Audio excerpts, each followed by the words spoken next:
Good morning sa inyo guys. Kamusta na kayo? Update ko lang ang kalagayan ko. Ito matanda na rin. At paminsan-minsan na lang ako makapag-YouTube dahil sa yung asawa ko na stroke. 3 months na ngayon. Kaya ipayo ko sa inyo mag-ingat talaga. Lalo pa ngayong mainit. Tapos uulan sa hapon. Nandito na ako sa Pilipinas, mahigit na ako 1 taon dito. At yung cargo ko na 4 na box, 3 box na extra large at saka 1 large. Hindi talaga dumating.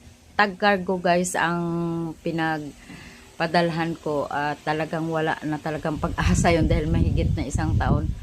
Kasi nga, mga scammer pala siguro. Kaya mag-ingat din kayo dyan sa Kuwait.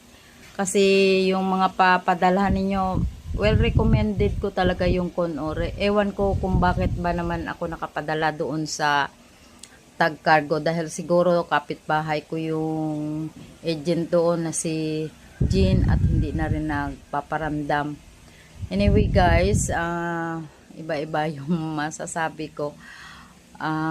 Pag nagkakaedad na talaga, mahirap na talaga yung pagkain. Yung asawa ko nabigla lang nga ako dahil wala yun siyang sakit.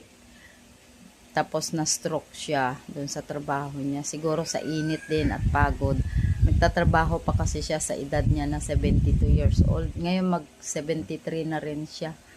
At ako ay mag 59 na din sa 28. May 28. So, kaya guys, shout out yan sa inyo sa Kuwait. Sana mag-ingat kayo habang bata pa kayo. Ingatan nyo ang sarili nyo. At dito sa Pilipinas, mahirap din anuhin yung pagkain. Hindi ko rin. Comment naman kayo guys kung ano ang pwedeng ipakain sa mga high blood. Ako naman ay mataas ang sugar ko or may diabetes. Pero kinokontrol-control ko lang din ang pagkain. Kaya nga, ayan, payat na rin ako. Sige lang guys, laban lang. Ang hirap pa kasi mag-isa lang din mag-alaga sa asawa mo mag-isa. 2 lang kami dito sa bahay kubo namin dito sa Antipolo. Wala na rin kaming mga anak na maasahan na sumusuporta sa amin or susuporta sa amin. Kaya habang may kinikita kayo, mag-save talaga kasi wala talaga. Okay guys, bye.